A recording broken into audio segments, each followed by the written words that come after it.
Hey, good morning and welcome to Breakthrough Walls. I'm Ken Walls and I'm your host. And today I have the real life Superman on the show. James E. Dixon is joining us from Indianapolis, Indiana.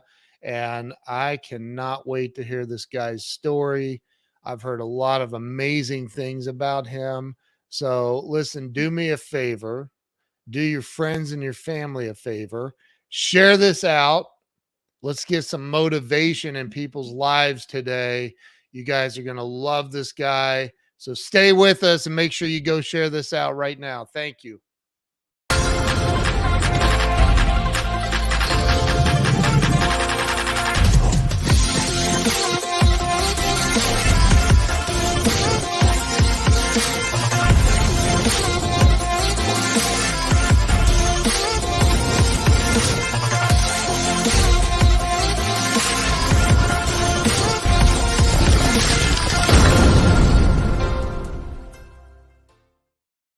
All right, let me bring James on.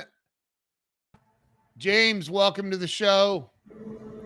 I'm honored to be on the show, man. This is amazing. This is like a huge moment for me. I'm honored to be with you. Thank you for having me, Ken. I'm honored to have you here. So, I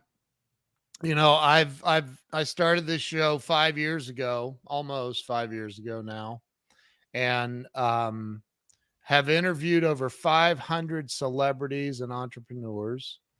And look, this show is all about helping people get unstuck or have a breakthrough in life. And so I'd love it if you would start with telling everybody where it all began for you. Where were you born and raised? I'm from Indiana, from Anderson, Indiana. I was born and raised here. I was a basketball fan that couldn't play basketball, but not because of skill, but because I was born with limb differential. I lost my right leg when I was 11. And at that point, I determined I was going to live life without any limitations, earned the opportunity to get a scholarship playing basketball, and had to prove everyone wrong that thought there's no way that a person with one leg could do great things. Wow. So at 11 years old, you lost your leg? Yes. I could not walk without a brace. I was really limited. Different times in my life, walking was impossible. I had 33 surgeries leading up to my amputation. Oh my God. Wow. So what was it? What was it like growing up? I mean, going to school and all of that with your I mean, did you experience and did people pick kids can be cruel, man. And you're talking about cruel. Okay, let me tell you something. Kids will be funny, be cruel. I mean, I had kids who would take a stick, put it into a sock, put it into a shoe, and then wait till lunchtime when everyone's there and say, "Hey, I found your leg," right? And so you have to learn to just kind of accept and deal with it. And at that time, also, I had a size maybe 13 foot at the time. I grew to size 15 as maybe a freshman, and the prosthetic side would only go to a size 10, so the front of your shoe would curl up, and so kids would constantly pick on you and all. So I went through all of those things, but I realized that all of that was cultivating, molding me so that I could be an advocate for others today. Jeez, man. So that's when I said kids can be cruel, I didn't expect to hear it was that bad, man. That's crazy. So I'm assuming you did you graduate from high school? Did you go the whole way through? Yeah. So high school for me, my class now that I graduated with, no matter what things I experienced when we were younger, we've grown close and we're advocates for each other. I've become like they're my champions cheering for me. So I've proved that you can go from being bullied by kids, you can go through hardships, but then build brotherhood and kinship just by growing up and maturing. Wow. Debbie on here says, I don't believe in physical fighting, but had I been a kid in your class and saw them, I would have I would have had to throw down. That's Thank so you, funny. Debbie. She's She's awesome. awesome. So, when you and this was in Anderson, Indiana. Is that like part Right. of Indianapolis or? Well, it's a suburb of Indianapolis. Okay, Anderson had 3 high schools, and most of them were nationally ranked in athletics at the time. So I came through at the time where we had 6'11", 10 guys all over the place. good Where lord. now all the kids are short. I would be a beast today at 6'4", but back then I was just a small forward. Wow. So did you end up going to college? I did. I actually went to Bob Jones University, if you've ever heard of that. You know, I've not. Greenville, South Carolina. But Oh, before going there, I actually went off to Pillsbury Baptist Bible College, which no longer is there. But it gave me a scholarship and allowed me to continue those dreams. That had always been my goal, to be able to play sports with one leg and not allow that to stop me. So to get a scholarship to play Division III was phenomenal. Is Division three. NAIA level What sport? basketball. Really? Yes, that was the sport I chose to prove that I was just as capable as anyone else. Limbs, no limbs. I wanted to prove that I was valuable, loved, gifted, and that was the sport I chose to prove myself with. Wow. Uh, So you ended up getting into basket. When did you start playing basketball? The moment I started doing rehab, when I was 11, after losing my leg, I got a trampoline that was in my room, and I would bounce on it and work on my vertical. And I'd watch IU games. I'd watch Patrick Ewing and people in the post, and Ray Tolbert, who played for the IU team that played in the pros, lives in my hometown, and went to the boys club and worked on post moves. And I learned how to overcome uh, the limitations of my lateral movement with intensity and positioning. So you Holy can crap. overcome anything. Okay, so hang on. Like you're out on the court. I played basketball in high school. Mhm. So you're out on the court playing with a prosthetic leg. It wasn't And just a prosthetic, brother. I literally went through the season when legs were 25 pounds and literally wooden. I went through that. I didn't just wood? go through. Yes, my legs, I have old legs that were the original legs were absolutely archaic for me. But I Oh my. didn't allow that to stop me. I didn't know that there were high end legs like we have now. There's classifications for amputees. Some are K4, K1, K4, K0, depends on that's classification for Medicare. And they gave me a leg that would be fitting for a mannequin, but I made the most of it because it was all I had. You have to determine, like, is this thing going to stop me? Am I going to deal with the boils? The one rule thing I had is if I sat down or if I pulled on the sock, because I would callus up the stump, is what we would call it then. Now it's residual limb. But I would callus it up. I would just deal with it, deal with whatever pain.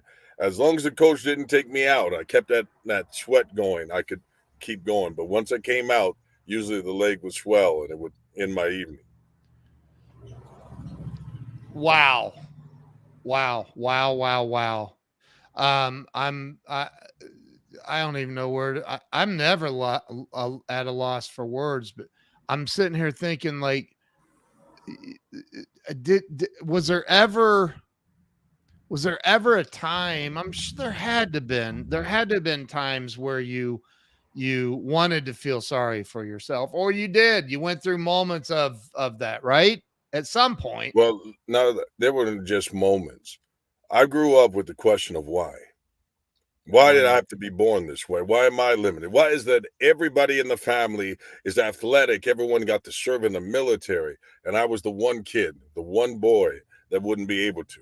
All I ever wanted is to do what I saw my uncles do, to do what my relatives have done. I'd seen them do great things. They were great athletes, and I had the same DNA and all those things, but I was the one in the family that had all the physical limitations. Every 6 months, I was having surgery. My first surgery is when I was 3 months of age. And then finally at 11, when I lost my leg and I didn't know that day that I was losing it. But when I look back over my life, I found that everything that I went through was about building me into who I am today. Wow, man, that is unbelievable. So you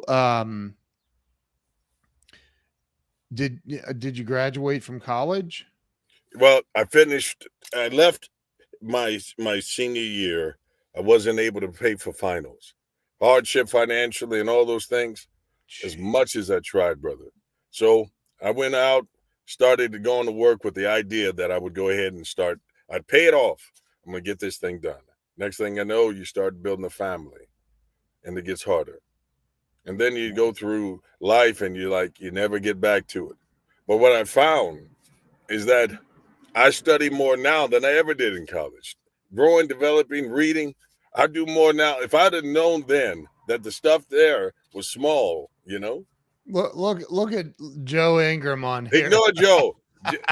Joe, this is Tesla series. Cars can drive themselves. He's got. You want to talk about somebody with some issues? Yeah. We love Joe. Joe is awesome. Joe's who introduced us, as a matter of Yes, fact. he is. Joe is a great friend of mine. Joe's awesome. Yeah, we've been friends a while. So you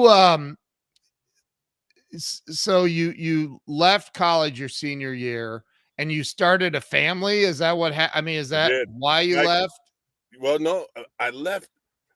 When I say that we came down, I believe at the time it was like 20. My issues have issues, Joe. I came down to being able to pay for finals. And as much as we stretched, the family had stretched themselves. I'd done all I could. I was working a job, working at the radio station, doing the weather and all those things, utilizing my voice. In fact, I had the opera hour where I would go on and say, what pathos in her voice. I had no idea what pathos was, but I was saying it because it was on the script. Wow. But I couldn't come up with the money to be able to take finals. Wow. And so the setback there, if I had been able to have, it might have been only $3,100, but that separated me from the ability to be able to take the finals and be able to finish. And I said, well, I'll get back to it. But I knew you had to do the whole semester over again. And life got busy. I ended up starting my family. I had my daughter. My wife and I had a little girl. And my biggest blessing was the fact that she was born with both legs. That was my biggest fear. Because I never wanted her to go through what I've gone through. In reality, I realized it's not what you lose. It's who you become with what you find. That's so true, man. So true. So you had and I can imagine that for that entire 9 months, you had that fear in the back of your mind that that your daughter was going to be born with some sort of an issue, right? Man, all I could think of. Let me tell you, I didn't care whether it was going to be a boy. I didn't care if it was going to be a girl. The only thing that mattered to me is that she had legs. I celebrated that. My greatest fear was that I said, man, if my child has to go through what I've gone through, it was tough because you feel like you'll never be loved, you'll never be accepted. I didn't even let people know I was an amputee. I tried to mask and cover that up because of the rejection I had faced at different segments of my life. I didn't want that. I didn't want that known. I didn't want that discovered. That would cause, I would imagine, that would cause most people to walk around with a serious chip on their shoulder. I would imagine. Well, when you let me put it this way. I found out that so I wanted to play sports so I could prove people wrong. Right. One of the most challenging moments that I had when I was 11, and I'll share you with this. It goes into great detail in my book, Found, but it goes this way. When I was 11 and they took me to the hospital, Shriners in Chicago, I did not know that I was going there for an amputation. So when I was getting a tour of the place, and my mom and dad are there together signing off the rights so that I would be given the parental rights for me to be able to get the amputation, I literally had the conversation where my mom asked if I wanted to lose my leg. And I said no, because it's all I ever knew. I'd gone through surgeries, rehab, whatever it had been. But the idea of losing my leg sounded final. So when I woke up one morning and my leg was gone without discussion, it caused me a lot of trauma. And my mom, at the time, being well intentioned but young, walks in the room when I'm having a discussion with the nurse. I had had an attitude about the doctor taking my leg, and I took my pillow and I swung it at the doctor. And Oh, so they tie me up. The nurse comes in and they're talking to me and they're telling me about what's possible and the better life that losing my leg can cause. And then my mom walks in and hears about my attitude. She walks over to correct me. So I was having a conversation and says this to me. She was like, you do know that you're a cripple. She wanted to give me the reality of it. And I was like, no, I'm not. This lady said I'm going to play. She was like, I'm your mother. I'm telling you, you're crippled. Do you understand that? And my mom slapped me to bring me back from arguing back and forth with her until I simply said, you're right. I am a cripple. At wow. that moment, brother, I was broken, but it took a lot to rebuild that confidence. And that Holy, confidence turned into anger because I wanted to prove everyone wrong. yeah. That chip, the thing about the chip though, brother, is that it gets too heavy for you to carry because anger is a fuel that you can't keep carrying because you always look at people as enemies. You'll never be an Yeah. embrace life. And so it went from anger to passion. And when passion is there, nothing can take that away. Amen. Amen. Wow. By the way, I'm an Amazon influencer. When your book comes out, we're going to have you on Amazon Live to promote it directly to Amazon Man, thank you. customers. That means the world to me. Yeah, and yeah. So you're at so you get home. Okay, just take me through the moment you come to the realization that now you don't have this leg, which sounds like it was kind of a bum leg anyway That's right. at this point. But you get home, I can't even. Was there? And if this is a stupid question, I apologize. Was there a lot of pain? Like it Oh seems like man, it would be let me so tell you, here's the painful, unique man. thing. Ken, here's the way the body works, right? When they took my leg, I immediately thought it was still there. I still felt connected to it. In fact, I tried to walk on the leg that's gone because mentally it's still there. Because you Right. have this thing called phantom pains. I don't know if you've heard of those. I've heard of that. Yeah. So, phantom is that like I would get a cramp in the foot that's not there. Every once in a while, I would get a cramp and it'd be impossible to get it out, or the foot would be itching, or feel like it's falling asleep, feel like it's like someone's sticking it, or it's on fire. And the only one of the greatest ways to deal with that is to look in a mirror because it reverses the image. So the leg that you still have, you can see that leg, and you can scratch the one you still have, and the other one gets relief. But I didn't know that initially. I just dealt with all these frustrating pains that no one told me about how to handle. That is so that is a freaking that's unbelievable. That's the power of the human mind, It though. is. It Like is. you're literally imagining something that's not real. Yeah. But That's but doesn't that lead to other principles? yeah, What you visualize, you can become or you can do. The mind is that powerful. yeah. If you can visualize it, you can chase it down. Hmm. Uh, that's why it's so important to set goals, to have someone that can encourage you, to paint a picture of what you can be, because once you visualize it, you can do it. It works in the body, it works in life. Dude, this is so powerful. Everybody share this out. Joe, get off of face or YouTube and go to Facebook and share this out, dude. That's right, Joe. What are you doing, man? Come on. So oh wow. So you get home, you're dealing with all of this. Mhm. What happened next? And as you started on this journey of now having no leg, I'm sure they didn't send you home with a prosthetic. No, no. Well, you start off and you have that empty sleeve, but there Right. was no way in the world that I could go around kids that would Mm-mm, mock and all those things. mm-mm, So mm-mm. I would just take old braces and I'd find a way to try to fit it, but not break the stitches on my leg, so that I wouldn't have the empty sleeve. So I'm walking around on crutches, and people will, you'll see amputees hop around on one leg and stuff like that all the time. but that's the worst thing you can do. It destroys the good leg you have by destroying the cartilage. But you don't know that because no one's there to tell you. That's why I had to make sure that I have to share that information in the book, because there are so many soldiers that they see people on Instagram, they're doing CrossFit, and this guy's bouncing around on one leg, and he's a beast, and people get all inspired by this guy. But then you look back a year later and you'll see that he's gone. You're like, what happened to him? He's in a wheelchair because that leg got worn out. You only got that one. You overused it. We have to. That's why. Listen, you talked Wow. about like dealing with not having the leg. That was a hard thing to do because it felt like a personalized funeral that no one attended but me. I lost the leg. It separated me from the goals. How will I walk? How will I run if I'll never be possible because you took my leg from me? What's my mobility? Am I to grow up and live on disability? Am I Wow. defined as a man by what I have, whether I have a leg or if I don't? These are challenges that amputees face.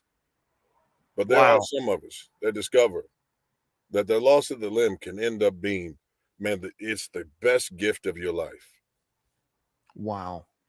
So eventually you end up in college on scholarship Mhm. to play basketball. Yep. I didn't even tell the coach I had lost a leg. I sent videotapes of me playing because I could mimic able-bodied people's movements. And so I had newspaper clippings. I played at the boys' club, and all of our games would end up with newspaper clippings. And I was a beast when it came to the game. My trigger was this. I viewed every able-bodied person as the person saying I couldn't do something. They were the person standing in front of me. So I was so passionate and angry that there was no way I could even be sportsmanlike with you. You know, it was personal. If I had to guard you, I was coming with everything I had. I would cry during the game sometimes because I was that passionate. I could Wow. not allow you to make me look like a handicap. I needed to go at you with everything I am. And so I Wow. take the results of that. I put it in the paper. I get clips of it. I sent it off, and a coach responded because of what I was coming with. When I arrived to college, I was a beast. I was never friendly on the court. Never. I can't. I can't.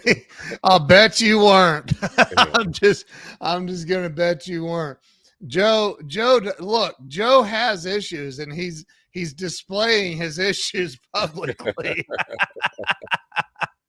Look, Phantom Joe, what the heck? What is wrong with him? So what happened after? So you get out of college, you start a family. What did you do for a career? Did you start a career? I did. I did. Let me tell you. So this is the challenge, right? So I don't know what I'm going to do. I know I want Right. to do ministry. I want to be involved in helping people. Um, and so I didn't realize that, that churches pay weekly. And you probably thought I meant every Sunday. I'm talking about weekly. Like there's a struggle. I mean, brother, they make you count on faith for real. You'd be You like, talking about as a pastor? yeah, yeah. I was an assistant pastor. I took a role Okay. in They helping pay as a school weekly. administrator in New York, right? So Yeah. I'm like, they're like, hey, we're going to pay you based upon the offerings come in. You're like, that's good. God's got me. And then the check come through, and they're like, brother, we can only give you $50 this week. Oh my goodness. Oh Let's wow. see. That's two number ones. I get a check. No, yeah, that you can't support. So I had to go get me a job, and I found that sales allowed you to be scalable, right? Right. Yeah. And so because you can get commissions. Yeah. I took a job at a company called Sutherland Group out of New York, Syracuse, New York. That's where I was living. And this company had some outside sales reps that would be walking in, and they had nice vehicles, and I'm sitting on the phone taking inbound calls, just call center type thing. And I was like, man, what do these guys have that allow them to live so nice? You know what I Right. mean? They're just doing. So I asked one of the guys if I could take him to lunch, right? And so I could just ask him, like, what did he do? How did he get the job? And, Yep.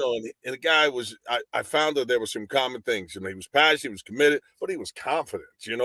And so I decided I'd start listening to sales guys, reading books. Brian Tracy was one of them. Yeah. I know if you've heard of the Sandler Sales Institute, learn Yep. that some of these. I did that all on my own. I said, I'm getting out of this call center. Next thing I know, I took a job. I went from the call center, developed my resume, and my close ratio was so high on the phone. I just translated that through the stats over to MCI WorldCom. Took a job with them, Yeah. and I became the number 2 sales rep in the country. With My MCI. first year. Oh yeah, I dominated, man. When I say I have so many awards month after month from MCI. From MCI, I crushed that. Man, I took a job at the Sutherland Group, which outsourced things for CLEX. They used to do wide area networks, LANs, WANs, Yeah. T1s. Yeah. And so I learned the terminologies, which was an emerging market at the time. Yep. So instead of going from an hourly pay, I jumped into the base plus commission, and I just started hitting everything out of the park. Dude, that's freaking awesome. MCI, weren't they headquartered in Columbus? Yeah, it became WorldCom. Yeah. Yeah, that's right. I'm from Columbus, Ohio. Oh, you know something about him. Oh, heck yes, I do. I would have signed you up easy. Like, Joe never paid his long distance bill, so we didn't keep him. But you, yeah, we could have done some great things together. I used to have MCI. I feel like I sold for MCI for a minute or something. I don't know. I had a lot of sales opportunities back in the day, right? I'm 54 years old, so I remember. Yeah. So we're right there with each other. I want to share something that's a unique story I learned in sales. So remember we used to have sales and marketing magazines, and Enron, before we knew anything about it. Do you remember when Enron was the company to go work for? Yep. They were on the front of all the magazines. Yep. Sales reps were making $1 million a year. Well, when I saw the article, I was like, I got to be able to talk to the owner, CEO, right? I saw him in the article. So what I did was I called and asked to talk to the IT department about the website. And said, remember, you could look up who is, see who ran it, see their name and the number. I'd call, and I was like, hey, I don't know how it got to you. Can you put me through? And I can't remember the boss's name at the time. The guy, he's in prison probably now. But and he put me through to him, and the guy's like, how did you get to me? Because he put me straight through. And I didn't tell him. I just said, if I can get to you, I can get to anyone for you. Right? Dude, that's awesome. And so he was like, let's do an interview. Let's talk, kid. But then everything blew up. Yeah, so, right. Yeah, I'm glad I didn't take that job. But sharpening your skills, wherever you are, you can start from the bottom and take the skills and training and become a great.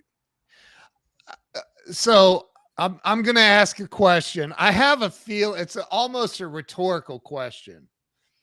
I got to ask this. Do you have a handicap sticker in your car? No. I knew it. I knew you didn't. No. I knew it. Why would I park at the gym? I'm going to get out and get out of the car, walk and park at handicap or leave the gym because there's no handicap parking. No, I don't need it. Never happened. I knew it, man. I knew it. But you see these people who are. Well, never mind. I'm not even going to get into no. What you see is people listen. One time I did park in handicap, right? And I had one of those temporary dams. And I was in the car with people, and I was like, let me go ahead. And, they added, it makes sense. So I get out of the car, and people are like, you jerk, freaking jerk. They screaming at me, right? Seeing me walk. So then I had to pull my pant leg up, and they go, oh, sorry. So, and then they thank you for your service. I wasn't in the military. I'm sure you would have served, So, but no, I never again. But that would be I mean, most people probably assume that, though. That's not. Oh, I get that all day, every day. Yeah, terribly. So sometimes, here's the funny thing about amputees. It depends on what day you catch us on how we want to communicate with you, right? Yeah. So if you say, how'd you lose your leg? And let's say if it's a kid, you go, well, you know that song Baby Shark? Dude, the baby is not as friendly as he appears to be, And they're like, oh my God, you might say that. Other times it's an expensive car. I got a discount. Or, I hired Joe as a coach, and it cost me I got to keep my arm. That's how expensive it cost me. Oh my God. Oh Lord. Yeah. So talk about so it sounds like with MCI at least you really started making some unbelievable money, I'm sure. Oh, we got Um, yeah, that became life changing. And even as they would change, the confidence when they change the expectations and quotas go up. I never worried about that. They're like, "What's your forecast?" I was like, if it was 12,000 that I needed in new contract revenue, I'd say put me at 20, right? Because I was always a month ahead. I was constantly working. No matter who you are, if you wait till the last minute, you listen to him. You what's see, wrong with him? there's something wrong with him, I almost didn't put that up on Yeah. screen, but You know what's crazy is that he's always offering me to go out to eat at IHOP. I don't understand that. But I don't know why Joe's that way. I Be think better, Joe. we need to all pray for Joe. Just pray Yeah. for him, man. Yeah. But So yeah, yeah. go ahead. Go ahead. Sorry. No. But it is a matter of sales is the one way that you can get paid what you're worth. You can Yes. give yourself a raise. And Yep. once you get that mindset, you realize that you know what? If you whatever you commit yourself to, if you go after your own goals that way, you'll be successful. Amen, man. Amen. So where did you go from there? Because we know MCI eventually became WorldCom, which Mhm. eventually I think got bought by AT&T. Right? Or Well, I left before the last merger. We okay. Yeah. um and so I took a job. I think from there I actually went into ministry. Started I was about gives me about 2004. I started church from scratch. We grew and developed, televised. Things were just Where really was taking that? place. Where This was is that? Indianapolis. Okay, so In fact, you I ended up hosted. back in Indy. Yes, in fact, I hosted the Indiana Black Expo, Okay. which is 50,000 Black people coming together and impacting with positivity and things like that annually. And I got to be a host of that their festival in 2009, I think it was 10. Yeah, and so I had grown in prominence and impact that way. But then life crisis comes, right? Yeah. You go through divorce, you go through hardship, you go through financial crisis, and it's really a gut check, right? Yeah. Everyone can have faith when things are going right. Everyone can be easy. One of the things I never even embraced or dealt with or talked about was about my leg.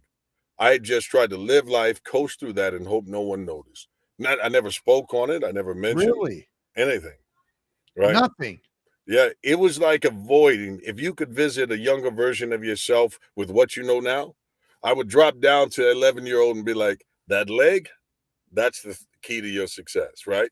That thing is going to lead you and order your steps in such a way to success that you'll be thankful for what you lost today.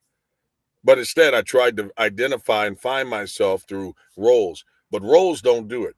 Identity does. And finding your identity is key. So powerful. So daggone powerful. So you started a church in Indianapolis. It became televised, you said. Right.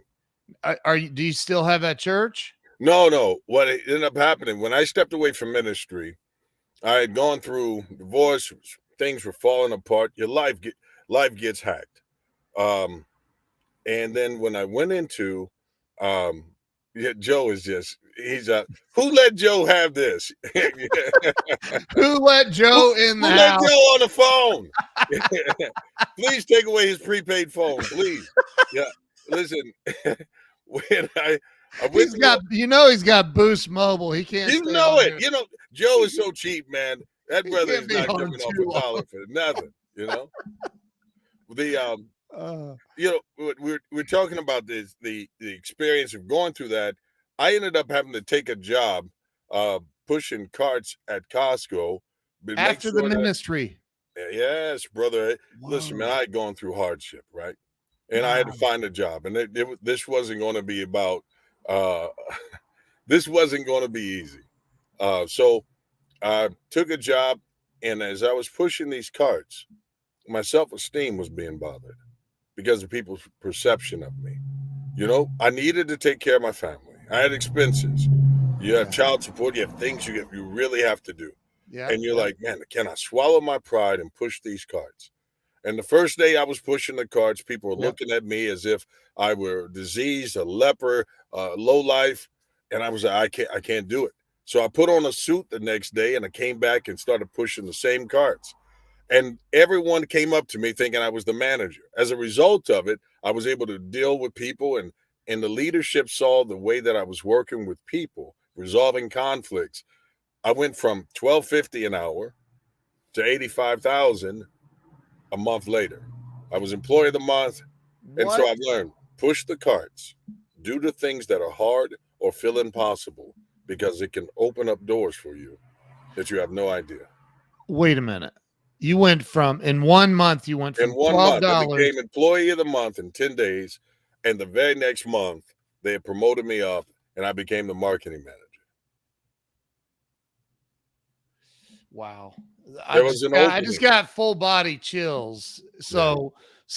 And what year was it? That had to how long were you in the ministry? Man, I've been doing ministry really since, I mean, that's what I went to Bible college for. I knew that there was a call in my life. I just didn't know what it was meant to be. I thought it was going to be a basketball coach. I thought it was going to be something along those lines. It was Yeah. never intended to be ministry, but it evolved. And I realized I had a passion for people. But then you realize your pulpit is bigger than the walls of your church. Life Amen. is one, right? And so now I realize that I'm able to communicate and talk to people far beyond the four walls and impact them in a tremendous way. I say all the time, I've I had a pastor in Atlanta, Georgia, give me this. You can see Mm, it's folded in half, but and tattered as heck. But Malachi 3 about the tithe and offering. But I say all the time, this is my personal opinion. mhm, It doesn't have to go to a church. mhm. What are you doing to help the world? Like, what are you doing with your money to help the world is what I say to people. And I think that you're right, man. The ministry does not have to exist inside a building. Let me tell you this. I've learned if I do it based on my role, I'll behave a certain way while I'm in that role. But if it's who I am, doesn't matter what I have on, doesn't matter where you find me, you're going to find consistency Yeah. and find that ministry Yeah. is just a mini version of me. I'm just sharing who I am, as minuscule as I am, but I can make a huge ripple that becomes a wave. Love that, man. That is so awesome. So you were the marketing manager at Costco. What year was that? This had to be like 2011, 12 in Okay. that time frame. So what happened from there? Man, from there, I literally decided to take a job in my whole family, my ancestral line. My mom, my grandmother, my grandfather on my father's side, and all had all worked in the automotive industry. Anderson, Indiana had been the mecca for jobs, you name it, everything had founded there. As far as when it comes to businesses, working in General Motors, Delco, or whatever, Yeah. Delphi. And this time they had moved to Fort Wayne, Indiana, which is still the largest American factory. Yeah. And the opportunity came that I could take a job there. And I Wow. decided I would take that job, right? I would step into that role because you couldn't get in. The jobs were impossible to get without a referral. And I had a referral. And so I was going in on someone else's name. Yeah. I go in, I take the job there. And for 4 years, I serve as a temp employee. Yeah, I don't get hired in yet. Wow. It's a wait list. Now you're getting compensated and all that, but I wasn't able to get a new prosthetic. I'm struggling with that old leg still. Even The wooden leg. Yeah, which had cracked from me working out and things. So I used electrical tape and I would tape it up, keep it together. And Come on. yeah, I was dealing with it, but I would just grin and bear it. Didn't matter. Still had to feed your family, still had responsibilities. To know that this was the thing that was supposed to be the American dream. I'm going to get six-figure income, do the same job for the next 30 years, and then retire. But that wasn't the plan God had for me. No, I was hiding who I was hiding what I could be. And if it wasn't for General Motors and the rules changed that allowed me to get a prosthetic for a pre-existing condition, my whole life changed the moment that happened. Wow. And you were living in Fort Wayne. I was working in Fort Wayne, driving an hour and a half from Anderson, one Oh, way every day. I'd go put in 12 hours, 16-hour day. It was just the norm. It's what I lived, wow. right? Wow. And uh, when when I was 40, as I was still scared of telling people I was an amputee. It wasn't until I was 44, I think it was when I actually wore shorts for the first time and openly acknowledged that I was an amputee. If it wasn't for people around me wearing the shorts with me and encouraged me, I wouldn't have done it. But I had a new leg and I had developed myself. I'm 6'4", 270. And to have uh, that fear holding you back of how people would perceive me if they knew. Everyone knew, but they wouldn't say it because I wouldn't acknowledge it. But when Wow. I acknowledged it, it opened up opportunities for me to share my faith and share why about my leg. And then I realized there were thousands of people waiting on me. All of that stuff that I had been through in life had been just setups. Yeah. And then when I stepped up, it gave me a platform to speak. And I deal with amputees all over the world. Just 2 nights ago, 2 nights ago, I had a guy reach out to me that wanted to take his life because the amputation had robbed him of his sense of self. And he felt like it was too hard. Movement was too impossible. Family wasn't going to be there. And his person that he was in love with, she walked away.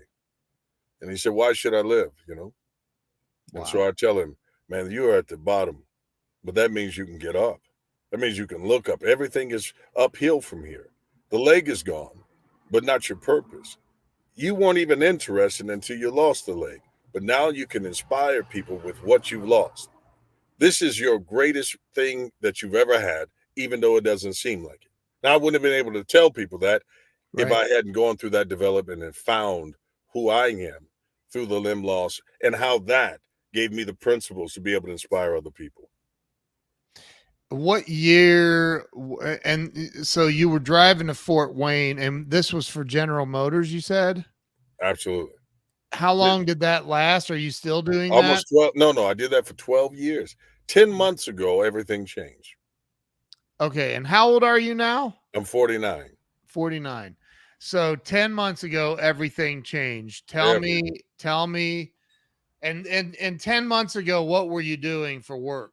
I was still working at General Motors. Okay. I Okay. walked off the plant, out of the plant, wore a suit my last day to say goodbye. Burned the bridge. It was time. Step out in destiny and go after this. I've been on YouTube by now with absolute motivation. Yeah. Uh, and that channel had grown and it afforded me some opportunities as well as I took a job working with a local prosthetist that would send me to hospitals to encourage people. Yeah. Literally, my job was to do what I already am. And I Wow. started doing speaking engagements. More and more engagements kept coming up and opportunities. And Yeah. then ultimately, I got the opportunity to, um, I travel with Challenge Athletes Foundation and talk with amputees around the world. And Right. next thing I know, I'm at the Secret Knock. Was that 10 months ago? 10 months ago was when I left the job. I was at Oh, the Secret Knock on March 23rd. okay. Yeah. I thought it was just recently. Yeah, I So, shared there that I wanted to, ambition I had left to write a book. yeah. And in a week, I had the cover of it. I had already written the book. I just didn't know what I was going to do with it. And when I shared it, that's how uh, we end up with the same mutual friend. Joe. That's where you met Joe. Well, yeah, Joe, but that's where Mark Oh, Mark. comes into Yeah. play. Mark Victor Hansen. Right. So, Eric Wallman had connected me with him and said, you got to talk with him. who? Eric had just written, uh, Eric Wallner, he is out of Ohio. He just happened to be at the knock. And he's like, he's got a great family, great business going. Anyway, he was like, you got to talk with Mark. And so I get on a Zoom call, talk with Carol and Mark same time. And next thing I know, we're here. Now That's we're so putting awesome. together a phenomenal This will help millions of people, brother. I promise. It's encouraging. It goes well beyond losing a leg. It's about finding faith, finding your purpose, how to Joe, identify I'm sure they do. it. So it's what he's just so I want to share the cover of the book with everybody. So there it is. Absolutely. Um, and it says the amazing inspirational story of a man who never gave up. That's Mark's quote on there. So 10 months ago, like talk about the because you said your YouTube channel blew up, started growing. Talk about what is the number one thing that when people reach out to you, I would imagine you get a lot of people feeling suicidal, feeling like, what's the point of me being here after losing a limb? Mhm. I can't imagine. Let me tell you, the majority of people, I'd say, I want to show you that it's probably 1,300 messages that I've received through all the platforms in the Wow. last 3 months, right? Wow. And in that time, I've dealt with as many people as I possibly can throughout the course of a day to Yeah. try to direct them. Where do I go to get a better prosthetic? What do I do now in the hospital? Hey, I've got a person right now that is going through tremendous pain and problems. And James, if you could just talk to them, it would mean the world. James, I've got a 5-year-old who's got cancer and he's about to have his leg amputated at the hip. Can you talk to him? My mentoring has become a big part of what I'm here for. Right. One of the greatest success stories is Cam Ayala. He was on the TV show The Bachelor, and he lost his leg to lymphedema. He and I began to communicate. He shared with me, been with him from the time he lost his leg to the time he took his first steps to the day he started running, and now he's thriving. Cuts down where they would say it would take a year before someone might be able to be up and about. But with mentoring, with coaching, with encouragement, it could take months. Literally. You can cut off almost 9 months of going through hell and back for someone just Wow. by being able to go back and coach them through giving that expertise. Mentoring is key. Wow. Wow. So let me ask you this, because it's right there on your name. Superman is for real. Where did the Superman thing come? I mean, How does that come into play? yeah, Yeah, how that come to be? How did it, yeah, I mean, outside of you're as almost as buff as me. yeah, Um yeah. Yeah, we're both bigger than Joe, though. Joe, listen, this is, yeah, so here's how Superman came to pass, Joe's right? the reason they started making man brawls, but we won't Man, talk listen, about that. yeah, we want to talk about that and toupees. Listen, the we're not going to talk about my friend's toupee. He's a good guy. He just that's not his hair. Listen, the great thing about this is that Superman, my mom and grandma used to buy me Superman things. You'll see me prior to losing my leg with a Oh, belt is that a buckle. Superman necklace? It is. Oh, So look you at that, man. I there's love it. always a Superman on me somewhere, somehow, right? Love it. Love it. Yeah. So this is the thing about Superman. Superman has nothing to do with the cartoon character. It has all to do with the euphemism for Christ. Superman is 33 forever. That was the age of Christ of his earthly ministry. It is the fact that he hears the voice of his father and he does the will of that father here on earth. It's the fact that he wears the symbol of S, which represents hope. And when it's upside down, it represents resurrection. You see, the whole thing about being Superman was never about just the physique. It's not about those things. It's the fact that you are bigger than what you appear to be and you have more help than you realize. I can do all things. I may not have had a leg, but I had faith. I had hope. I had potential. And I cannot give excuses for why I don't succeed. If I stay in the trauma, I'll never realize that trauma is what opens the door for you to become triumphant. Mm, that's beautiful, man. That's beautiful. Joe says that we're jealous. Yeah. So you were at Secret Knock. Is that, and that's where you met who, the guy from Columbus or from Ohio? But he happened to hear me. He was in the crowd. His Okay. wife came over to me and shared her passion, and we spoke. And they were Okay. like, "Hey, I had a tremendous amount of publishers come up to me, and Yeah. everyone was like, 'We love your story. We'll help you put a book out. Here's a contract, right?'" Yeah. Yeah. But man, I didn't want to just turn my story over to anyone. Mark Victor Hansen was the right guy because not only was he, chicken soup for the soul, what, Right. you know, I mean, there's no one that sold more books than him except for God, right? That's right. And That's you right. combine anybody else's series of books and they're nothing. I mean, it's to Yeah. have him come alongside, put his name on it, Yeah. to back up and support my story, Yeah. and to know that we can truly touch a lot of people. So now this is what we're here for. That's so incredible. So are you doing a lot of like traveling and speaking engagements and things of that nature? Oh, I am. Listen, I'll be in it, even as you and I are talking now.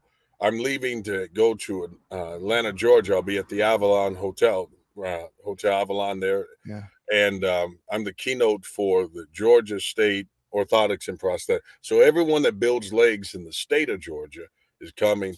Now their $500 fee for that, that's not me. That come, I'm there so I Yeah. can encourage them. They're getting continuing education, but Yeah. I'm going to pour into them because when making their limbs, they have to make decisions.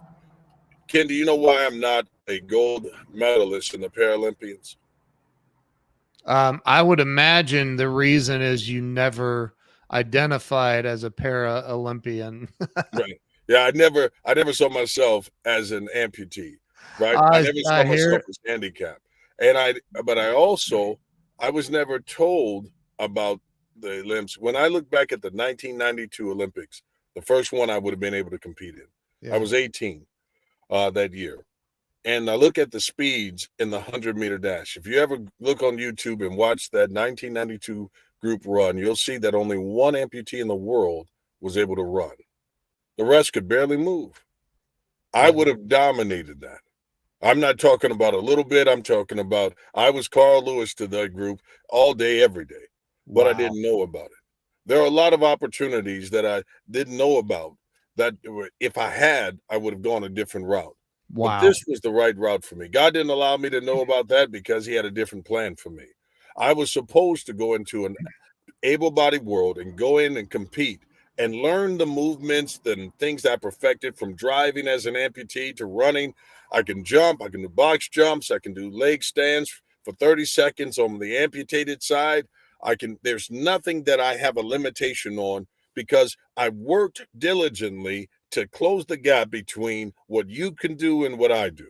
Yeah. So I started lifting weights and never stopped because I didn't want to atrophy. And so I set all these records. My combined deadlift, bench press, and squat is 1620. Wow. Now That's that crazy. number is significant because that was also the address I grew up as a kid when I couldn't walk. And Wow. so I knew exactly what number I needed to go for when I was in the drug tested competition with 275-pound guys and up. And Wow. uh, I gave everything. You see, everything that I do now with the idea of that, man, I don't have a moment to waste. I'm present, but I'm also driving with the idea of like, I'm building this legacy that my kids can step into, other people can follow, but I'm living in the legacy at the same time. I'm just blown away by your energy, your attitude. I mean, you've dealt with, not only losing a leg, being an amputee, or well, you don't identify as that. So, but like, I'm sure you dealt with racism things along the way Oh, I too, have. and everything else. And it's like nothing freaking stops you, man. It's I can't unbelievable. allow it to. You know I what? love that. Now, Ken, I'm going to show you something. I have also developed the greatest flexibility of anyone in history. I'm going to demonstrate.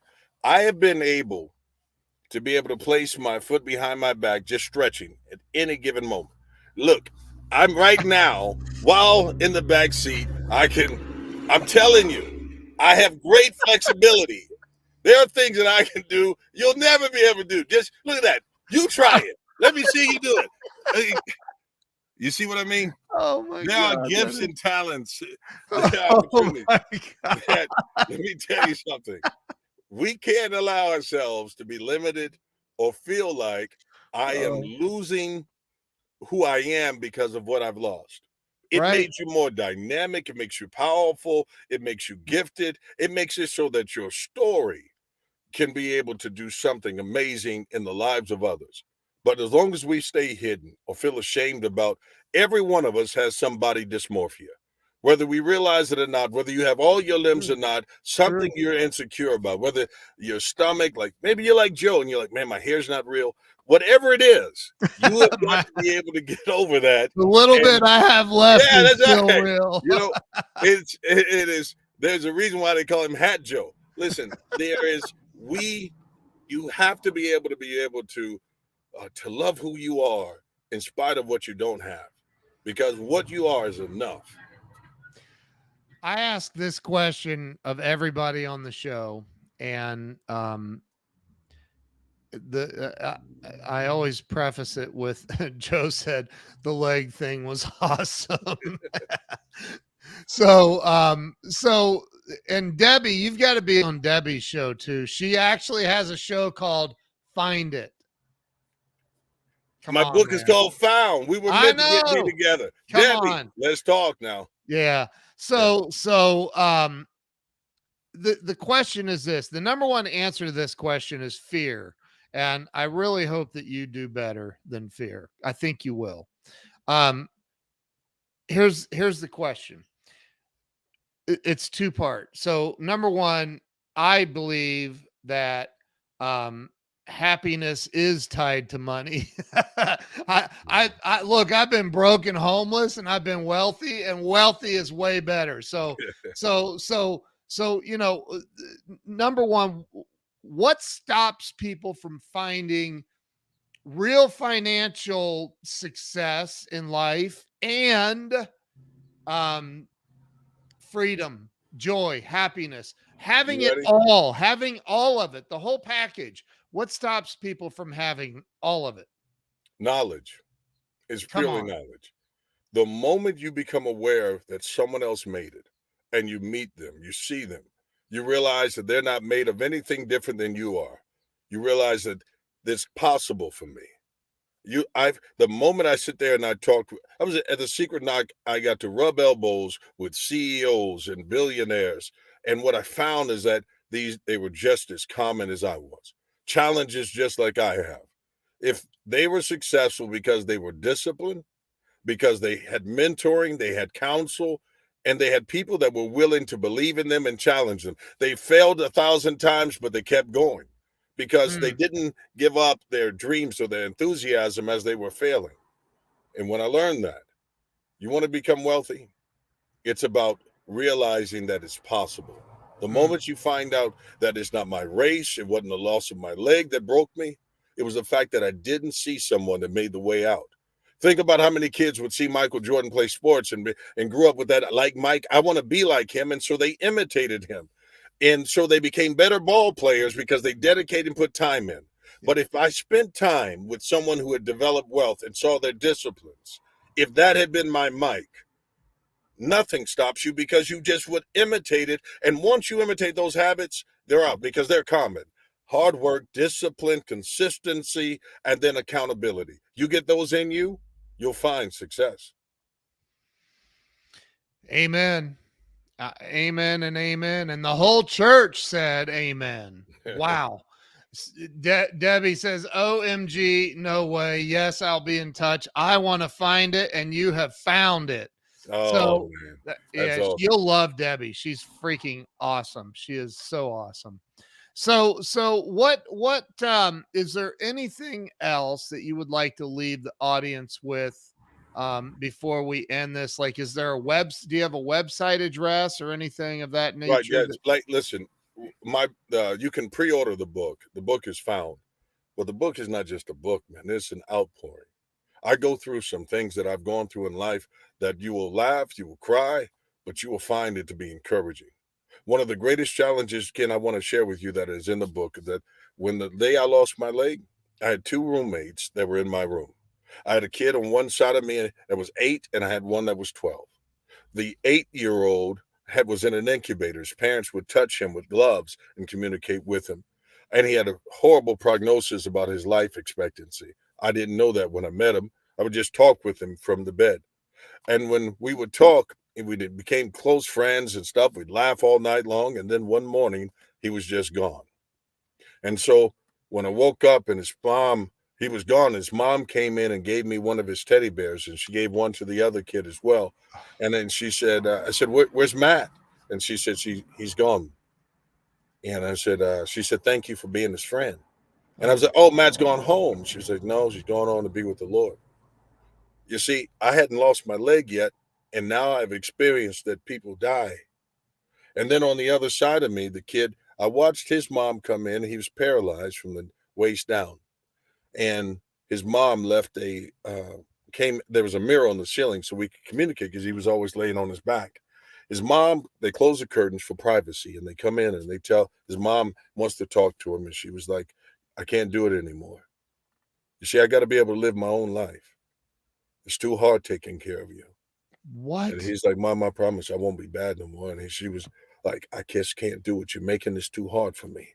She said, these people are going to take good care of you, but I can't do it anymore. And I saw him beg for mercy. Mama, please, And I watched this kid be abandoned and I watched another kid die. And then I wake up and my leg is gone. So I'm fearful. Either you die or you get abandoned. That story and all the things that I've gone through in life are in there. And I'm telling you, what you'll find in there is a thread that will spark something to your will. You won't give up. You will give it to other people. You'll tell other people about it. And so Superman is for real is my Instagram name. You can go to the link. You can link off of Facebook. It goes to a website. And Do you know the you can website feel it. address? Yeah, the website address is One More Gym USA. ONE? ONEGYM USA.com. If you go to One. that, I'm on the front page. You can click on it. Okay, one more time. One More Gym USA.com. GYM USA. USA.com. If you click on it, Tell me if this is right. yes. Like now, if you clicked on that, you would see there's a big image of me, and it's fitting. I'm hosting a day for amputees and people with disabilities and soldiers at this gym, and we're going to do a limb loss awareness. They're part of a documentary that's being done on me right now, Wow. and they're following my life. We're going to put that out in September. Man, this has been an amazing journey. To be Wow. able to tell my story, to Wow. talk about my grandmother, that was my rock. Wow. That was the one that instilled in me this belief that I could be anything but labeled crippled or handicapped. The story you just told about the little boy dying and the other one being abandoned, like I sat here restraining myself from dropping F-bombs. Like I'm like, what?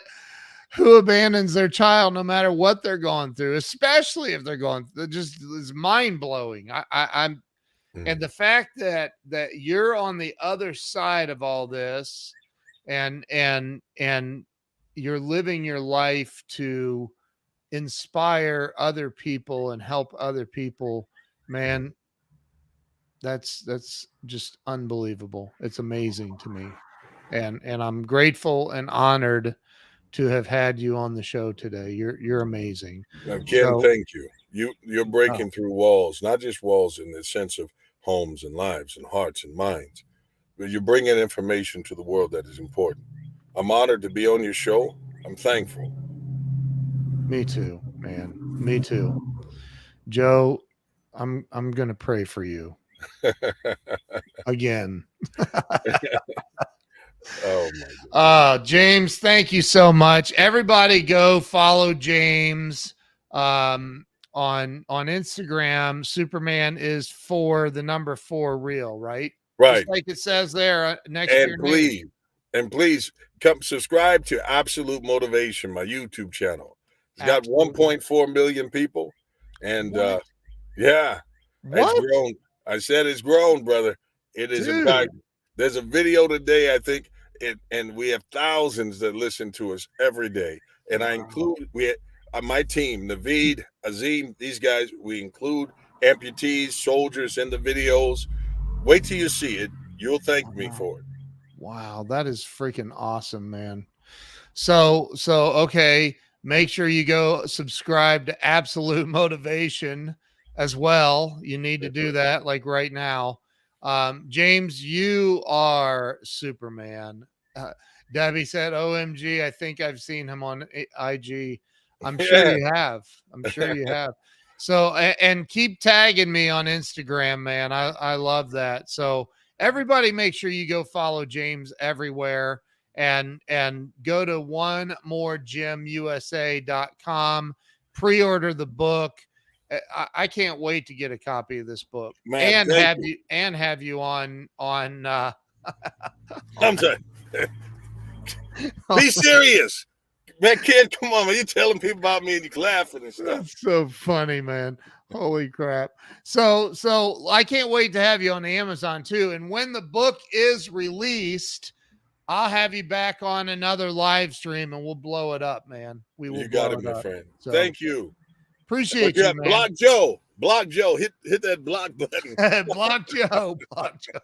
That's right. All right. Hey, thank you guys. I'm going to end the live stream now. Make sure you go follow James, go to the website and order the book, pre-order the book, and let's blow this thing up and make it hit #1 before it's ever even released. So stay with me, James. I'm going to end this, but thank you all. Share this out. If you've not shared this out, share it out. Go share it out. Everybody needs to hear this message. Thanks so much, brother. I appreciate you.